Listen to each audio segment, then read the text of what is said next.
Olá, seguidores e seguidoras do canal Brenda Santonioni. Hoje nós estamos aqui com a Sara Batistelli, que é psicopedagoga, psicomotricista e escritora. Ela vai conversar um pouco com a gente sobre o tema o que torna seu filho único, né? E o que a gente gostaria de saber um pouco mais sobre o seu trabalho, Sara.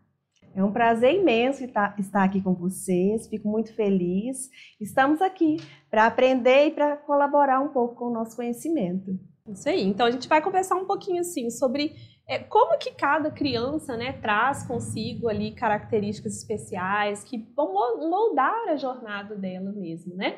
Então a Sara, ela tem bastante conhecimento a respeito do assunto, né, especialmente em questões de crianças com TDAH, autismo e também relacionado à alfabetização. E aí a gente vai conversar um pouco durante esse programa. Cada criança é única e especial, a gente sabe disso, né? Tem a sua própria maneira de se colocar no mundo. Isso começa desde muito cedo, né? Como que você aborda essa individualidade ao trabalhar com as crianças e seus familiares? Então, Kátia, cada criança que eu recebo no consultório vamos dizer assim, um objeto de estudo para mim, né? Porque cada criança é única em suas características, em suas potencialidades e também em suas dificuldades, no que precisa ser trabalhado. Então, quando eu recebo uma criança, eu busco analisar, perceber, situar essa criança e a partir daí começar o meu trabalho, né, buscando as melhores formas de estar atuando com essa criança. Então isso é muito claro para mim e eu passo tudo isso para os pais e seus familiares também, né, porque muitas vezes é esperado um padrão de comportamento, um padrão de funcionamento dessa criança. Então, eu procuro esclarecer aos pais, dar as mãos para os pais e os familiares, né, de forma que a gente possa conduzir e acolher essa criança e essa família da melhor forma.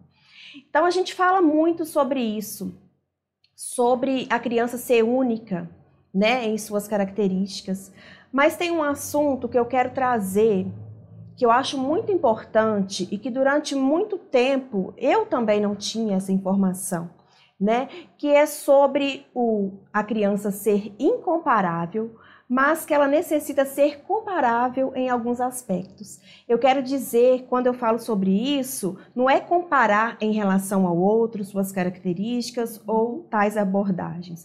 É sobre comparar de acordo com o desenvolvimento infantil e sobre as intervenções necessárias no momento correto, né? Porque quando a gente fala que a criança é única e tem o seu tempo, a gente não pode esquecer que existe um padrão de desenvolvimento que precisa ser respeitado. Então é muito importante que a gente entenda esse lado também, da criança única, mas o que a gente precisa fazer para intervir com essa criança para que ela acompanhe esse padrão de desenvolvimento. Escutando você falar, me veio uma coisa aqui, que às vezes, né, a gente escuta muito. Uma mãe conversando com a outra, e aí diz, meu filho andou com tal idade, meu filho falou com tal. E aí, às vezes, o filho da outra falou num tempo diferente. E aquilo ali já causa um desconforto naquela mãe, como se ela tivesse feito algo errado, que aquele filho não emitisse aquele determinado comportamento naquela época. E a gente precisa entender, como você acabou de falar, que cada criança tem o seu próprio tempo. Sim, tem sim. Existe um tempo ali que é aceito dentro desse padrão. Quando a gente percebe que esse tempo está muito além, aí sim que devemos buscar, né, as alternativas e as intervenções no que a gente chama intervenção precoce, que ela é de extrema importância para o desenvolvimento da criança. Por isso que eu falo que às vezes essa questão da criança ser única, sim, para a gente buscar o desenvolvimento a partir das características dela, mas também para a gente ter em relação das necessidades dessa criança e poder intervir no momento certo. Isso é de fundamental importância. Sim, excelente. Bom, e assim, continuando, né, em relação a esse assunto que a gente está discutindo, é muito comum que os pais e cuidadores tenham expectativas específicas sobre o desenvolvimento de seus filhos, né? Como a Kátia mencionou aqui, às vezes rola uma comparação, às vezes um fica querendo que se desenvolva de determinada maneira, ou como o irmão, né? Eu passei muito por isso, como eu tenho 2 filhos. Como que você trabalha com os pais para ajudá-los a compreender as singularidades e necessidades dos seus filhos?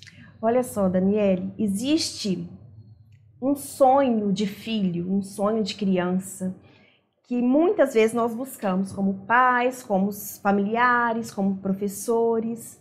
E a gente muitas vezes vê aquela característica, a criança é mandona, a criança é desafiadora, ou a criança é preguiçosa.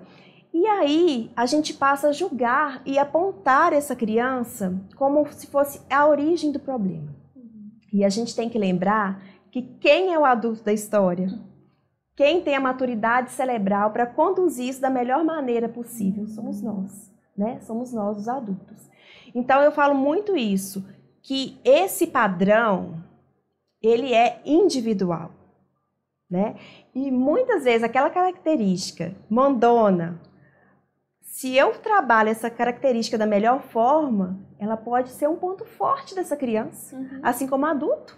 Um adulto que sabe o que quer, um adulto que tem clareza dos seus objetivos.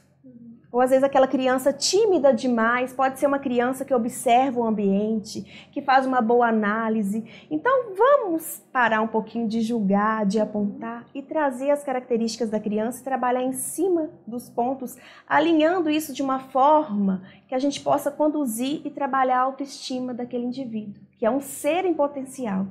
É interessante isso que você traz, porque assim, os pais desenvolverem esse olhar desde a infância vai ser super importante, inclusive lá na adolescência, né, parceira? Sim. Quando a gente fala a respeito, né, de educação parental relacionada à adolescência, a gente sempre alerta para isso, como os pais olham muito para aquilo que falta, né, para aquele adolescente que às vezes não é mais aquilo que era quando era criança, ou ainda não é aquilo que ele espera quando ele se tornar adulto, e esquece de olhar para as potencialidades. Sim. Então, desenvolver esse olhar desde a infância vai facilitar a relação de toda uma vida, né? A gente ajuda na relação, a gente ajuda no desenvolvimento, né, do ser humano como um todo.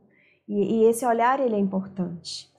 As pessoas estão, assim, atualmente, estão começando a desconstruir alguns paradigmas, né? Como, por exemplo, se acreditou por muito tempo e ainda tem famílias que acreditam muito que a criança ela tem que obedecer. Ela não pode questionar, ela não pode enfrentar, né? Como assim? Você é só uma criança, você não sabe nada. E hoje as nossas crianças, elas são questionadoras. Elas querem participar, elas querem aprender. Protagonistas, né? Exatamente. É isso que a gente quer. E é tão engraçado que a gente quer uma criança passiva, uma criança tranquila, mas a gente quer adultos que faz e acontece. Isso não combina, né? A conta não fecha, né? A conta não fecha, justamente. E aí, trazendo outro aspecto que é muito importante também, a gente sabe que cada criança enfrenta desafios únicos, né? Ao longo do desenvolvimento. E como você se adapta suas estratégias para atender as necessidades específicas de uma criança, por exemplo, com TDAH, autismo ou dificuldades de alfabetização? Então, isso é um tema importante, porque quando a criança tem um diagnóstico, ela não deixa de ser única, ela não se fecha ali numa caixinha por ela ter TDAH. Uma pessoa com TDAH não é a mesma de outra pessoa com TDAH. Então, assim, mesmo tendo o mesmo diagnóstico, cada pessoa é única em suas características. Então, eu preciso entender aquele indivíduo, né? Eu preciso avaliar para mim saber como atuar. Mas eu vou dar aqui alguns exemplos que são características que costumam ser comuns a esses indivíduos. Uma criança com TDAH, hiperativo impulsivo, por exemplo, é uma criança que tem dificuldade em focar, é uma criança que tem dificuldade em parar para pensar, em se autorregular. Então, às vezes, simples estratégias, como quadro de rotina, como chamar a atenção da criança no olho a olho para ela parar, para escutar, faz uma diferença imensa no processo de aprendizagem e desenvolvimento. Uma criança com autismo, por exemplo.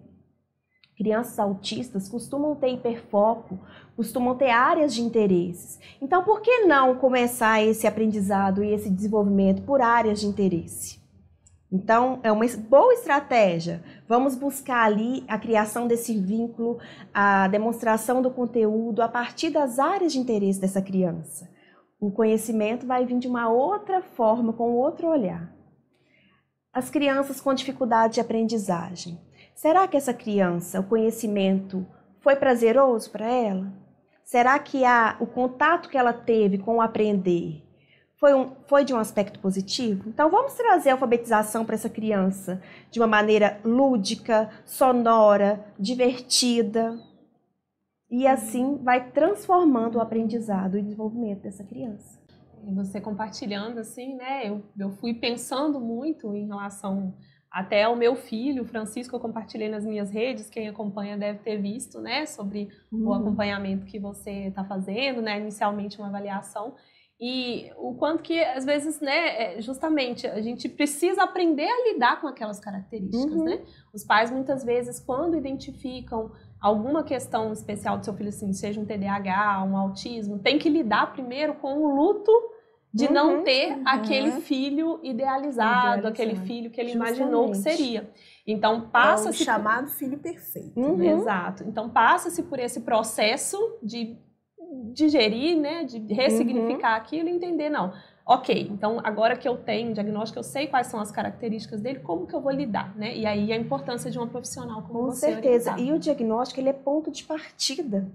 Ele é um roteiro que vai facilitar, que vai deixar o caminho mais suave, sabe? Muitas vezes a gente tem esse luto e a gente deve se permitir sentir isso, porque quem de nós não idealizou um filho? Né? Mas que esse diagnóstico ele vai ser um abraço nessa caminhada. E aí, né, continuando, esse tema, né, o que torna seu filho único, é um tema emocionante. Você pode compartilhar com a gente um caso inspirador de como que você ajudou uma criança a descobrir e desenvolver seu potencial único, apesar dos desafios que ela enfrentava?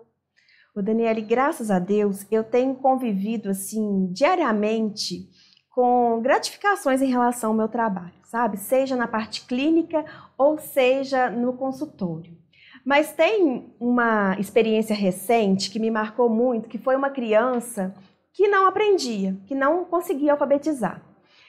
E aí, a professora, eu sabia do trabalho dessa professora, eu sabia do comprometimento da escola em relação a ela, mas naquele ambiente, com vários estímulos, ela não conseguia aprender. A mãe me procurou.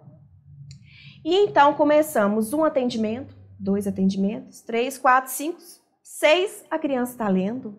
E a criança lê texto, e a criança desenvolve. Isso. E mais do que isso, o brilho no olhar, a autoestima, a noção que eu sou capaz, que eu posso, que eu consigo. Então eu falo que é muito mais do que aprender a ler, ela aprendeu a ver o mundo com um olhar diferente.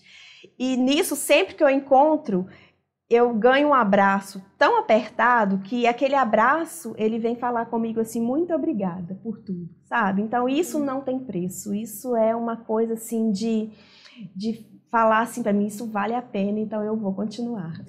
Trazendo um pouco sobre essa questão, né, eu fico muito feliz, até um pouco emocionada de te escutar falar, porque o meu filho, ele tem TDAH e a gente demorou muito tempo para descobrir.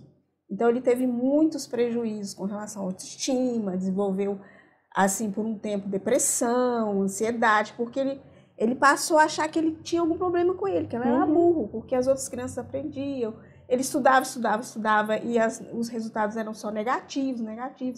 E, assim, ver que hoje existem essas possibilidades para que as crianças consigam, né, ser diagnosticada precocemente e ter um tratamento adequado para não ter tantos prejuízos, né? E precisamos lutar para isso, porque isso é lei e ela tem que acontecer, tem que se fazer efetiva.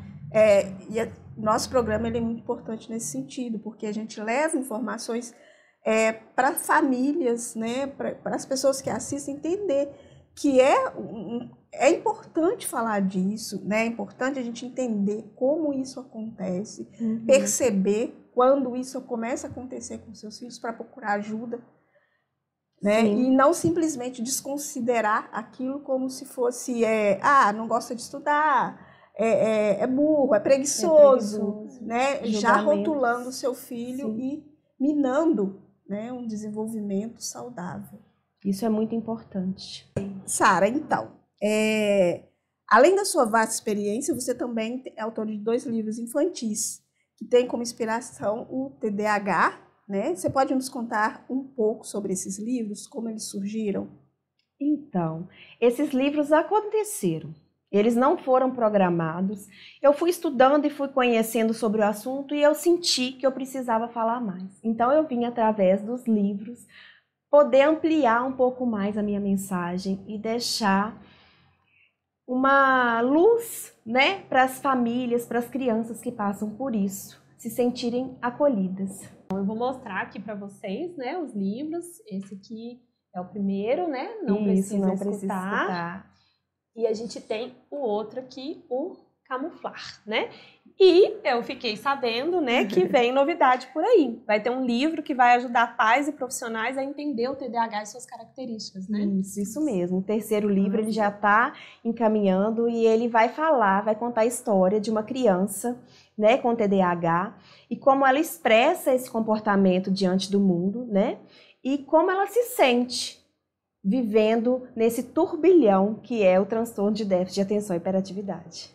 Sara, então a gente agradece a sua participação nesse episódio. Acho que você trouxe informações assim, que completam muito todos os temas e assuntos que a gente vem tratando ao longo desse programa Psicologia e Maternidade. Muito obrigada, foi um prazer te conhecer e ouvir você falar sobre tudo que você trouxe hoje. Assim, me acrescentou muito como profissional e como mãe e como ser humano também. Muito obrigada, meninas. Eu que agradeço. Obrigada, viu? E complementando, né, é uma profissional que tem acompanhado meu filho, então eu quero dizer que eu fui muito bem acolhida também, além de todo o profissionalismo, do conhecimento técnico, né, tem muito afeto envolvido no atendimento. Obrigada. Obrigada por isso e a gente se vê no próximo programa. Esperamos vocês.